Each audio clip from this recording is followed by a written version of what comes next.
आज के अंकित प्रश्न वाला इस क्लास में आपका स्वागत है। आज हम देखेंगे यूनिट 3 विलियन पार्ट से नॉर्मलता, मोलरता और मोल प्रभाज संबंधी न्यूमेरिकल्स। अंकित प्रश्न ये रहा आपका पहला प्रश्न स्क्रीन में। इसमें नॉर्मलता ज्ञात करने के लिए बोला गया है कि ऑक्जेलिक अम्ल के 0.63 ग्राम 500 मिलीलीटर विलियन में घुले हैं। विलियन की नॉर्मलता ज्ञात कीजिए। नॉर्मलता आप पढ़ चुके हैं, जिसकी परिभाषा हमने किया था। 1 लीटर विलियन में उपस्थित विलेय के ग्राम तुल्यांकों की संख्या को नॉर्मलता कहते हैं। फिर हमने सूत्र प्राप्त किया था इस प्रकार से। देखिए, नॉर्मलता कैपिटल N बराबर विलेय का भार बटे विलेय का तुल्यांकी भार गुणित 1000 बटे विलियन का आयतन मिलीलीटर में। अब इनके मान को रखना है हमको, तो आइए रखते हैं। देखिए, ये आ गया मान। विलेय का भार यहाँ पे ऑक्जेलिक अम्ल के 0.63 ग्राम बोल रहा है, तो यही विलेय का भार है। 0.63 ग्राम हमने रखा। फिर इसका तुल्यांकी भार बोलता है, तो ऑक्जेलिक अम्ल का तुल्यांकी भार 63 होता है। 63 हमने रखा। 1000 का 1000 रख दिया। विलियन का आयतन प्रश्न में दिया हुआ है 500 ml दिया हुआ है, तो उस मान को रख दिए 500 ml। इस प्रकार से अगर कोई प्रश्न आता है तो आप मान को रख सकते हैं। अब इसको हल करना है हमको। तो देखिए, बायोलॉजी वालों के हिसाब से बता रहा हूँ, थोड़ा दिक्कत जाता है ना, गणित वाले तो समझ जाते हैं। यहाँ 0.63 है, तो एक दशमलव के बाद जो है 2 अंक और हैं। तो क्या करें, इस पॉइंट को काटने के लिए, दशमलव को काटने के लिए नीचे 2 जीरो बढ़ा देते हैं। बढ़ा दीजिए, ये देखिए बढ़ गया। अब क्या करें, ये 63 और ये 63 कैंसिल हो जाएगा। अब 0 0 को कैंसिल करो, ये 0 ये 0 ये 0 ये 0 ये 0 ये 0। अब देखिए हमारे पास क्या बचा, 1/50। क्या बचा, 1/50। और 1 को 50 से भाग दोगे तो आ जाएगा 0.02 n। मतलब नॉर्मलता कितना आया, 0.02 आ गया।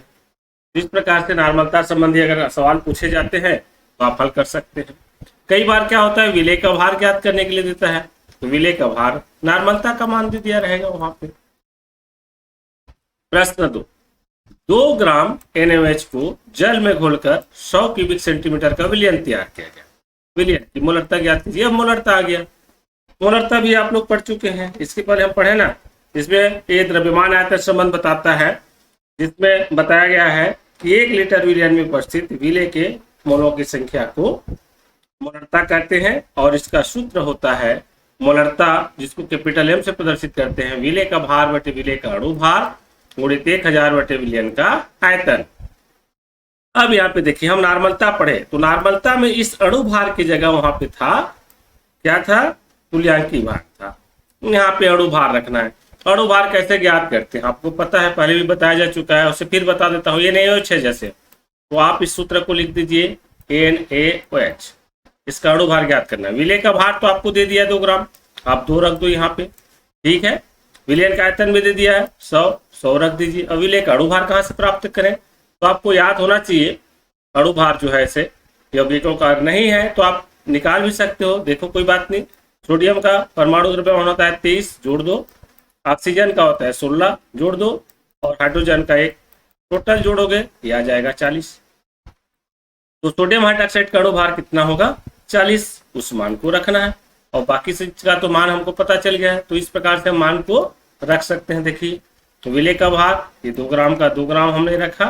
फिर अणु भार आया 40, और जो 100 ml बोल रहा था विलियन जो बना हुआ है, ये 100 रख दिया गया। 1000 तो 1000 है ना।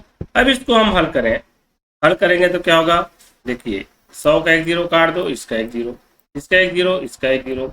40 के पास 1 0 है, इसको काट दो, इसको काट दो, तो हमारे पास बचा 2/4, और 2 को 4 से भाग दे दो, 0.5 m आ जाएगा। ये मोलरता इसके आ जाएगा 0.5। प्रश्न 3 15% सल्फ्यूरिक एसिड विलियन की मोलरता ज्ञात कीजिए बोलता है, जिसमें सल्फ्यूरिक अम्ल का घनत्व दिया है 1 ग्राम प्रति लीटर और आणविक द्रव्यमान दे दिया 98। अगर सल्फ्यूरिक अम्ल का आणविक द्रव्यमान नहीं दिया रहता, तो अभी जो मैं बताया था, हाइड्रोजन, सल्फर और ऑक्सीजन है ना, ये 3 तत्व हैं। इनके परमाणु द्रव्यमान को लिख करके जोड़ के हल करोगे तो 98 आएगा। अब यहाँ पे 15% सल्फ्यूरिक अम्ल दिया है, तो 15% सल्फ्यूरिक अम्ल का मतलब ये है कि 100 ml विलयन में 15 ग्राम सल्फ्यूरिक अम्ल घुला हुआ है, तो विलय का भार 15 ग्राम आएगा और विलयन का आयतन 100 ml आएगा, जैसा कि ये सूत्र है ना। अब इस सूत्र में मान रखें तो इस मोलरता के सूत्र में एक चीज और जोड़ दिए, घनत्व, क्योंकि यहाँ पे घनत्व दिया हुआ है तो इनके मानों को रखना है। तो विलय का भार में क्या जाएगा, 15% है तो 15 ग्राम आ जाएगा। विलय का अणुभार क्या आएगा, आपको दे दिया है 98 दे दिया है, देखिए नहीं दिए रहता तो आप जोड़ के निकाल सकते हैं, है ना। और उसके बाद 100, 1000 का 1000, घनत्व दिया है 1 तो 1 रख देंगे। विलयन का आयतन कहाँ से मिलेगा, 15% बोला है तो परसेंट है, प्रतिशत में है तो 100 ml में आ जाएगा, तो उस मान को हम रख देते हैं। तो ये मान जो है इस प्रकार से आ जाएगा, देखिए विलय का भार 15 ग्राम, 15% बोला है तो, और विलय का अणुभार 98 जो कि प्रश्न में दिया हुआ है, नहीं दिया रहता तो भी आप निकाल सकते हैं इनके परमाणु द्रव्यमान को जोड़ करके। 1000 का 1000 रख दिए, घनत्व 1 दिया हुआ है 1 लिखे, विलयन का आयतन 100 आया, और 100 कहाँ से आया, परसेंट में दिया है तो प्रतिशत माने 100 होता है। अब इसको आप आगे हल करोगे, तो हल करेंगे तो चलिए देखते हैं, हम बायो वालों के हिसाब से हल कर देते हैं। A0 काट दो, A0 काट दो, A0 काटो, A0 काट दो। अब क्या करो, अब देखिए ऊपर का गुणा कर दो, 150 आ जाएगा, 15 गुणित 10, 15 दरहम 150 बटे 98, तो ये मान आ गया 150 बटे 98, और 150 को 98 से भाग देंगे तो ये आ जाएगा 1.53 m, या मोल जो है इतना आ जाएगा, मोलरता आय का मान जो है 1.53 आएगा। तो इस प्रकार से आप प्रश्न देगा तो मोलरता की गणना कर सकते हैं। अगर कोई समस्या आता है तो आप कमेंट में लिख सकते हैं, मैं आपको और समझा दूंगा। प्रश्न एक आया एक, है ना। अब इसमें बोलता है कि यूरिया जिसका सूत्र NH2CONH2 होता है कि 0.25 मोलर मतलब 1 मोल से है ना, तो 0.25 मोलर कितना में घोला हुआ होता है, 2.5 किलोग्राम जलीय विलयन को बनाने के लिए आवश्यक द्रव्यमान की गणना कीजिए। यूरिया का आणविक द्रव्यमान 60 है, ठीक है। तो मोलर दे दिया है, मतलब मोलरता का मान यहाँ पे दे दिया है, ये हमारा सूत्र है, आप जानते हो। तो देखिए यहाँ पे मोलरता दे दिया है, कितना दे दिया, 0.25 दे दिया है, बराबर जैसे बोला था मैं, विलय का भार नहीं है, इसी को ज्ञात करना है हमको। विलय का अणुभार की बात आ रहा है, तो हम यूरिया का अणुभार दे दिया यहाँ पे 60, नहीं दिया रहता तो भी आप जो है हाइड्रोजन, कार्बन और ऑक्सीजन के परमाणु द्रव्यमान को रख करके जोड़ करोगे तो आ जाएगा 60, हल करोगे तो इसके मान में आ गया 60। विलयन का आयतन कितने में दिया है, 2.5 kg दिया है। क्योंकि हम यहाँ ml में लेते हैं, तो ml में लेंगे तो क्या हो जाएगा, उसको बदलेंगे तो ये आ जाएगा यहाँ पे 2500 ml मानेंगे इसको, तो ये 2500 हो जाएगा। 1 ग्राम में भी बदलोगे आप तो जलीय विलयन है, आयतन में लेते हैं, क्योंकि ग्राम के साथ है तो इसको किलोग्राम को ग्राम में बदलेंगे तो 1 किलोग्राम का मान क्या होता है, 1000 ग्राम होता है, तो 2.5 किलो है, तो 2.5 किलो का मान क्या होगा, 2500 ग्राम के बराबर होगा। तो 2500 ग्राम जलीय विलयन है ना, उस मान को रखते हैं। तो इस प्रकार से हम मान को रखते हैं। देखिए ये रखा गया हमारा जो है मान 0.25 मोलरता यहाँ पे दिया गया है, मोलर दिया है, तो विलय अर्थात यूरिया का भार निकालना है, और अणुभार जो है 60 दिया हुआ है, 1000 का 1000 रख दिए, और विलयन का आयतन 2500 में कन्वर्ट हो जाएगा, क्योंकि किलोग्राम को हम ग्राम में बदलते हैं।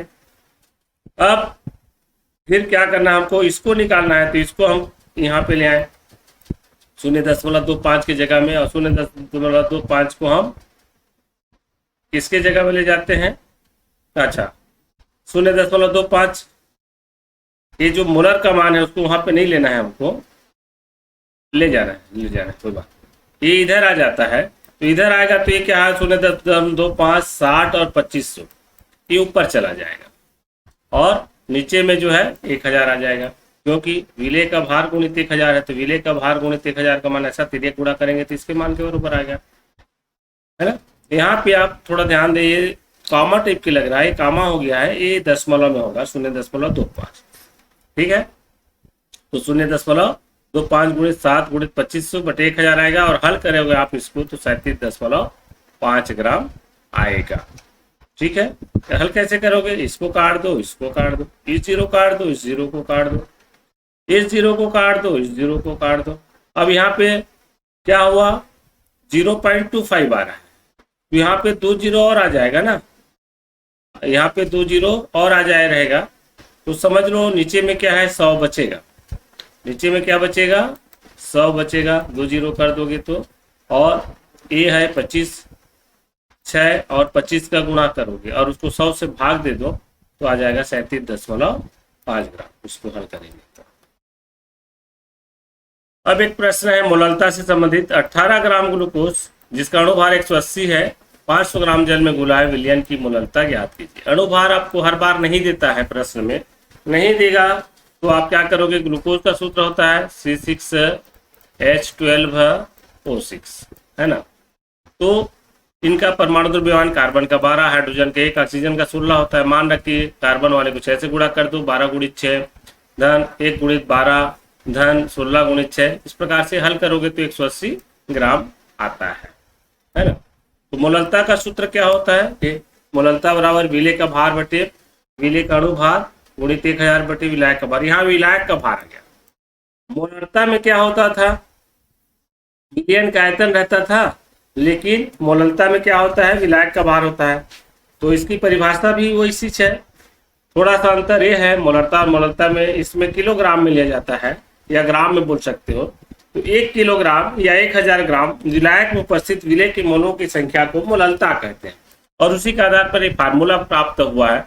अब इसमें हमको मान रखना है, तो विलेय ये मान इस प्रकार से आ जाएगा। देखिए विलेय का भार 18 कहाँ से आया, 18 ग्राम ग्लूकोज विलेय है, और अणुभार बोल रहा है तो ग्लूकोज का अणुभार 180 ग्राम है, गुणित 1000 का 1000 रख दिए। विलायक का भार बोलता है तो कितने ग्राम जल में घुला है, 500 ग्राम जल में घुला हुआ है, विलायक है ना जल, 500 मान को रख दिए।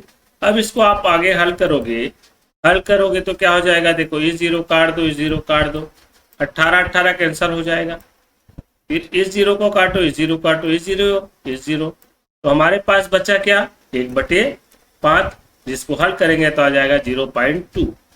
स्मॉल एम से प्रदर्शित करते हैं मोललता को, तो स्मॉल एम लिखेंगे तो मोललता का मान यहाँ पे 0.2 आता है। ठीक है, अब ये विलायक के रूप में दिया जल में, इसी को अगर विलयन के रूप में दे दिया जाए, देखो 18 ग्राम ग्लूकोज अणुभार 180, 500 ग्राम विलयन में घुला है, विलयन की मोललता ज्ञात कीजिए। यहाँ पे जल दिया था पूर्व प्रश्न में, है ना, यहाँ विलयन लिख दिया, तो यहाँ पे द्रव्यमान संबंध हो गए, द्रव्यमान आयतन संबंध है। ठीक है, तो द्रव्यमान आयतन संबंध है, तो यहाँ पे हमको क्या करना पड़ेगा, यहाँ पे सबसे पहले हमको विलयन का भार निकालना पड़ेगा, तब विलायक का भार निकलेगा। तो इसके लिए हल करेंगे, तो देखिए दिया हुआ है हमको जो है विलयन का भार अगर हम निकालना चाह रहे हैं, तो विलयन का भार यहाँ पे दिया हुआ है 500 ग्राम दिया हुआ है प्रश्न में, तो ग्लूकोज अर्थात विलेय का भार 10 ग्राम। ठीक है, अब क्या करना है, इसमें ये जो विलायक का भार निकालना है, तो देखिए विलायक का भार बराबर लिख दिए विलयन का भार ऋण विलेय का भार। विलयन के भार से हमको विलेय का भार घटा देंगे, विलायक का भार आ जाएगा। तो विलयन का भार 500 ग्राम है और विलेय का भार 10 ग्राम, तो 500 में 10 को घटा दें, 10 को घटाएंगे तो आ जाएगा 482 ग्राम आएगा। ठीक है, अब हमको मिल गया विलायक का भार। क्या मिल गया, विलायक का भार। अब मोललता के सूत्र में विलायक रहता है, आप जानते हो। ठीक है, अब विलायक का भार मिल गया, तो इसको हम आगे सूत्र में रखना चाहें तो पहले सूत्र लिख लेते हैं, मोललता बराबर विलेय का भार बटे विलेय का अणुभार गुणित 1000 बटे विलायक का भार। देखिए विलायक का भार है ना, अब विलेय का भार 18 ग्राम है, तो 18 ग्राम रख दोगे आप यहाँ पे, विलेय का भार में 18 लिख देंगे। विलेय का अणुभार दिया हुआ 180, यहाँ पे 180 रखा जाएगा, है ना, और विलायक का भार आ गया 482 ग्राम, तो 482 यहाँ आ जाएगा। तो इस मान को हम रख देते हैं, तो रखेंगे तो इस प्रकार से आ जाएगा। देखिए 18 बटे 180 गुणित 1000 बटे 482। अब इसको आगे हल करेंगे, तो हल करेंगे तो क्या जाएगा, 100 बटे 482।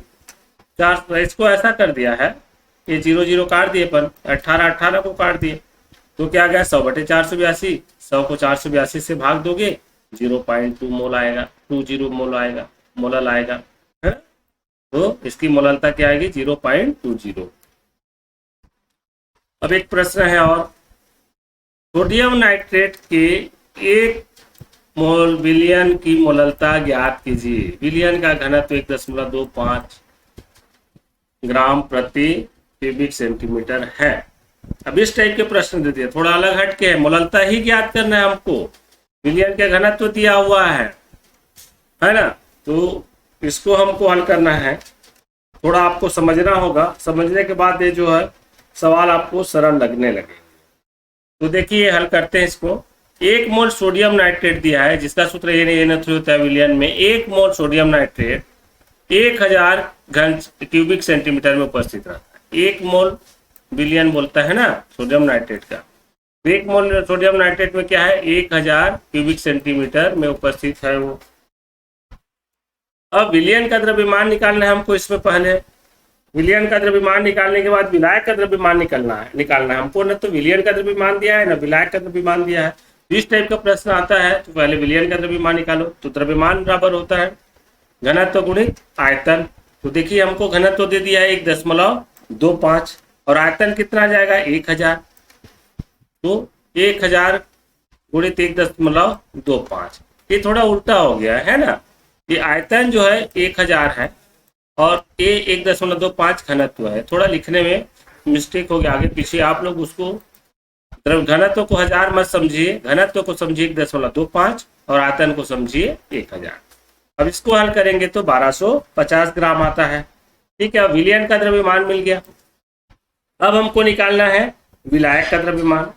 तो विलयन के द्रव्यमान से विलय का द्रव्यमान घटा देंगे, अभी जैसे पूर्व में भी देखे थे। विलायक का द्रव्यमान निकालना है हमको, है ना। तो उसके पहले क्या कर रहे हैं हम, क्योंकि 1 मोल दिया है, हमको विलय का द्रव्यमान भी नहीं पता है। तो विलय का द्रव्यमान निकालना है तो कहाँ मिलेगा, सोडियम नाइट्रेट की जो अणुभार है, जितना अणुभार रहता है उसके मान के बराबर होगा विलय का भार। तो 1 मोल सोडियम नाइट्रेट में हम देखें, सोडियम का परमाणु द्रव्यमान होता है 23, नाइट्रोजन का 14, ऑक्सीजन का 16। तो 16 गुणित 3 करेंगे तो 48 हो जाएगा और इन सबको जोड़ रहे हैं तो 85 ग्राम आ रहा है। तो विलय का द्रव्यमान भी हमको मिल गया 85 ग्राम और विलयन का द्रव्यमान 1250 ग्राम। तो उस फार्मूला को लिखते हैं पहले, विलायक का द्रव्यमान बराबर विलयन का द्रव्यमान ऋण विलय का द्रव्यमान। अब मान को रख दो जी, विलयन का द्रव्यमान 1250 है और विलय का द्रव्यमान हमको मिल गया है देखिए 85 ग्राम। 1 मोल बोल रहा है सोडियम नाइट्रेट माने 85 ग्राम, उसके अणुभार के बराबर तो ही विलय होगा ना। मान को रख दिए तो 1250 में 85 कैंसिल घट जाएगा, घटने के बाद आ जाएगा 1165 ग्राम आएगा, 1165 ग्राम आ जाएगा। अब मोललता का सूत्र यहाँ बिठाते हैं तो इसमें आ जाएगा विलय के मोलों की संख्या बटे विलायक का द्रव्यमान गुणित 1000। ठीक है, विलय के मोलों की संख्या, तो विलय की मोलों की संख्या 1 मोल दिया हुआ है। विलायक का द्रव्यमान मिल गया हमको 1165, इस मान को रख देंगे। ये देखिए 1/1165 गुणित 1000 आ गया मान जो है। अब इसको हल करेंगे तो ये आ जाता है 0.858। ठीक है, तो मोललता का मान कितना आ जाएगा 0.858 आ जाएगा। इस प्रकार अगर सवाल देता है तो इस टाइप की बनेगा। विलयन का द्रव्यमान और विलायक का द्रव्यमान नहीं दिया रहता है तो आपको जो है पहले निकालना पड़ता है। अब मोल प्रभार से संबंधित सवाल ले लेते हैं। एक प्रश्न है देखिए, एक जलीय विलयन में 20% द्रव्यमान की दृष्टि से सुक्रोज घुला है, जल और सुक्रोज का मोल प्रभार की गणना कीजिए। हमको दोनों का मोल प्रभार निकालना है, जल का भी निकालना है और सुक्रोज का भी निकालना है। उसे मोल प्रभार के बारे में आप पहले पढ़ चुके हैं, आपको बताया गया है। ठीक है, तो पुनः हम जो है मोल प्रभार को परिभाषित कर लें। विलय या विलायक के मोलों की संख्या और विलयन में उपस्थित कुल मोलों की संख्या के अनुपात को मोल प्रभार कहते हैं। या हम उसको दूसरे रूप से भी परिभाषित किए थे, किसी विलयन में उपस्थित किसी एक घटक के मोलों की संख्या और संपूर्ण मोलों की संख्या का अनुपात, है ना, और जिसको x से प्रदर्शित किया जाता है। तो विलायक का मोल प्रभाज, विलेय का मोल प्रभाज अलग अलग निकाला जाता है और दोनों के मोल प्रभाज का योग 1 आता है, अर्थात विलयन के दोनों घटक विलेय और विलायक के मोलर्स का योग 1 होता है। तो ये प्रश्न है, अब हम चूंकि हम उसको ज्यादा नहीं पढ़ेंगे, समझाया जा चुका है पहले, आंकिक प्रश्न देख रहे हैं तो इसको हल करेंगे। तो देखिए यहाँ प्रश्न में दिया हुआ है जलीय विलयन दिया हुआ है 20%, द्रव्यमान की दृष्टि से सुक्रोज भूला है बोलता है जलीय विलयन में। तो जलीय विलयन में सुक्रोज का 20% द्रव्यमान जो लिखा हुआ है, इसका अर्थ होता है सुक्रोज का द्रव्यमान 20 ग्राम, मतलब शक्कर उसमें 20 ग्राम घुला हुआ है, और जल का द्रव्यमान 80 ग्राम। कितना है? 80 ग्राम है। द्रव्यमान की दृष्टि से दे दिया, आयतन में नहीं दिया है ना। तो 20 ग्राम जल है, और 20 ग्राम सुक्रोज है विलेय पदार्थ, और 80 ग्राम जल है विलायक है। अब इसमें हमको क्या करना पड़ेगा, इस प्रकार से है। तो हमको बोलता है सुक्रोज और जल का मोल प्रभाज ज्ञात करना। तो डायरेक्ट आप मोल प्रभाज नहीं ज्ञात कर सकते हो, सबसे पहले सुक्रोज और जल के जो मोलों की संख्या है उसको ज्ञात करना पड़ेगा, ठीक है। फिर मोलों का योग करना पड़ेगा, तब जो है मोलों की संख्या से उनका कुल मोलों की संख्या को भाग दे पाओगे। तो देखते हैं इसमें मोलर द्रव्यमान पहले निकाल लें। सुक्रोज जिसका सूत्र होता है C12H22O11 का मोलर द्रव्यमान, देखो 12 गुणित 12 कहाँ से आया, कार्बन का परमाणु द्रव्यमान 12 और 12 कार्बन है, तो 12 गुणित 12। हाइड्रोजन का 1 होता है परमाणु द्रव्यमान, तो 1 लिखे, 22 हाइड्रोजन है तो गुणित 22 हो गया। धन ऑक्सीजन का परमाणु द्रव्यमान 16 होता है, और चूंकि यहाँ 11 ऑक्सीजन है तो 16 गुणित 11, इसको हल करोगे तो आएगा 342। सुक्रोज का अणु भार क्या हो जाएगा, मोलर द्रव्यमान 342। जल का क्या होता है, जल का होता है देखो हाइड्रोजन का 1 गुणित 2, तो हाइड्रोजन है तो धन 16 बराबर 18 आएगा। अब जल के मोलों की संख्या ज्ञात कर रहे हैं हम। सबसे पहले मोलों की संख्या ज्ञात करना है ना, जल का भी निकालना है, सुक्रोज का भी निकालना है। तो सबसे पहले हम यहाँ पे, आप सुक्रोज का भी पहले निकाल सकते हो, कोई बात नहीं। मैं पहले जल के मोलों की संख्या लिया, स्मॉल n लिखा हो मतलब मोलों की संख्या है, जल लिखा हो तो जल के मोलों की संख्या है, ठीक है। आप चाहो तो इसको ऐसा भी कर सकते हो, विलेय और विलायक का जो संकेत बताया था, तो जल विलायक है तो Na लिख सकते हो, और सुक्रोज का N भी लिख सकते हो। तो आप जिस रूप में लिखना चाहो, मोलों की संख्या निकालना है। तो मोलों की संख्या बराबर होता है विलेय का भार बटे आणविक द्रव्यमान, ठीक है। तो यहाँ जल का निकाल रहे हैं, तो जल का कितना द्रव्यमान है, 80 ग्राम है, तो 80 ग्राम आ गया पदार्थ का भार जो है, और आणविक द्रव्यमान होता है 18, 18 से भाग देंगे तो आता है 4.44 मोल।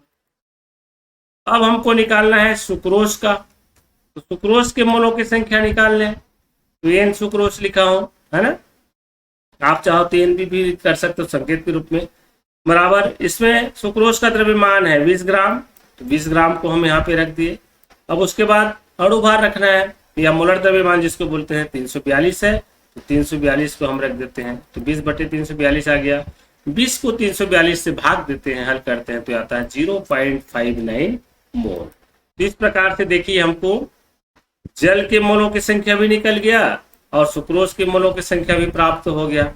अब इन दोनों की मोलों की संख्या को योग कर दोगे तो कुल मोलों की संख्या आएगा 4.444 और 0.59, योग कर दो, विलियन की कुल मोलों की संख्या आ गया 5.03, ठीक है। अब हमारा मोल प्रभाज निकल जाएगा। हमको क्या बोला है प्रश्न में, किसका किसका, जल का भी निकालना है और सुक्रोज का भी मोल प्रभाज निकालना है। अगर किसी एक का बोलता तो एक का निकालते, यहाँ पे दोनों का बोला गया है तो दोनों का निकालते, ठीक है। तो सबसे पहले जल का निकाल लेते हैं। तो देखिए 1 से प्रदर्शित कर दिया और जल लिख दिया, इस प्रकार से आप संकेत, इसका मतलब है जल का मोल प्रभाज, जल का मोल प्रभाज बराबर, अब जल का मोल प्रभाज बराबर उसके मोलों की संख्या कितनी है, जल के मोलों की संख्या 4.44 ml है, इसी मान को हम रख रहे हैं यहाँ पे 4.44, और विलियन के कुल मोलों की संख्या है 5.03, ये देखो 5.03, तो 4.44 को 5.03 से भाग दे दोगे तो 0.89 आएगा। क्लियर है? अब देखिए, अब सुक्रोज का निकालना है मोल प्रभाज, तो यहाँ लिख दो 1 से सुक्रोज। देखिए 1 से सुक्रोज बराबर, अब सुक्रोज के जो मोलों की संख्या कितना आया है, यह है 0.59। विलेय के मोलों की संख्या लिखते हो ना, या किसी एक घटक, वही एक घटक आ गया 0.59। और कुल मोलों की संख्या विलयन का, विलय विलायक का, माने सुक्रोज और जल का, दोनों का योग आया है 5.03। अब 0.59 को 5.03 से भाग दे दिए, तो आ गया 4.44। इस प्रकार से ये हल हो जाता है। जल का भी और सुक्रोज का भी मोल प्रभाज निकल जाता है। जल का मोल प्रभाज है, ये सुक्रोज का मोल प्रभाज है। मान लो आपको बोलता केवल सुक्रोज का निकालिए, तो आप इसको हल कर। अगर आपको पूछता केवल जल का मोल प्रभाज क्या कीजिए, इसको निकालते, इसको निकालने की जरूरत नहीं है ना। किसी एक को पूछता तो एक को निकालना पड़ता है, और दोनों को पूछा गया प्रश्न में, दोनों घटक का, इसलिए हम जो है दोनों घटक का जो यहाँ मोल प्रभाज निकाले। तो इस प्रकार से मेरे ख्याल से आप जो है मोल प्रभाज की गणना करना जान जाएंगे। एक उदाहरण से समझा दिया हूं। अगर कोई समस्या आती है आपको, तो आप मुझे कमेंट्स में लिख सकते हैं, बता सकते हैं। और भाई ये जो वीडियो है आप अपने साथियों की भी शेयर करिए, लाइक करिए, सब्सक्राइब करिए, ताकि जो है आपके लिए जो एजुकेशनल वीडियो डालूं, साथ में उनके साथ आपके साथियों को भी मिले और सबको फायदा हो। और नोट्स के रूप में इस प्रकार से आप बना सकते हैं। कभी कभी क्या होता है, ये जो 20% है, इसको घुमाने के लिए क्या बोल देगा, 20 ग्राम सुक्रोज 80 ग्राम जल में घुला हुआ है।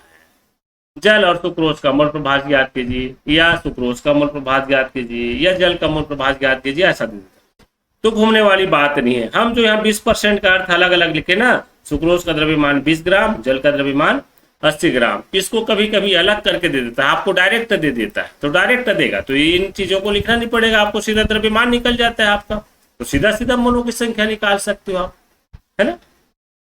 ठीक है, सरल भाषा में बताने का प्रयास है ये। कोई भी समस्या होगा तो पुनः बोल रहा हूँ, आप बता देंगे।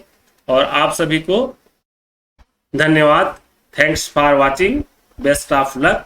आप सभी के लिए अच्छा हो, अच्छे पढ़े लिखें, अच्छे नंबरों से पास हो। धन्यवाद।